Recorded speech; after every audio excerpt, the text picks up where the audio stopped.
না, তুমি অন্য যাই পড়ো সাথে প্রত্যেক রাকাতে কুল হুয়াল্লাহ দিয়ে শেষ করে তারপর রুকুতে যাও কেন?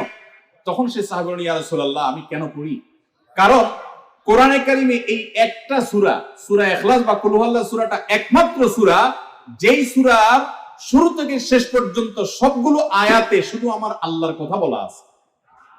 কোরআনের অন্য কোন সূরা এমন নাই যেই সূরার শুরু থেকে শেষ পর্যন্ত পুরো সাবজেক্ট আগা টু গোড়া পর্যন্ত সবগুলো বিষয়, সবগুলো আয়াতে শুধুমাত্র আল্লাহর পরিচয় দেওয়া হয়েছে, এমন আরেকটা সূরা নেই। যেহেতু এখানে শুধু আল্লাহর কথাই বলা হয়েছে, এই জন্য এই সূরাকে আমার অনেক বেশি পছন্দ হয়, এই জন্য এই সূরাকে অনেক বেশি আমি ভালোবাসি। আমার আল্লাহর আলোচনা এখানে।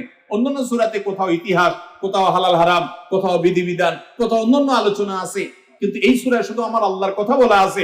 এই জন্য আল্লাহর মহব্বতে এই সূরাকে আমি অনেক ভালোবাসি, কুল হুয়াল্লাহ সূরা। নবী করিম সাল্লাল্লাহু আলাইহি ওয়াসাল্লাম তখন বলেছেন, তোমার এই ভালোবাসার কারণে আমার কাছে ওহী আল্লাহ পাঠিয়েছেন যে আল্লাহ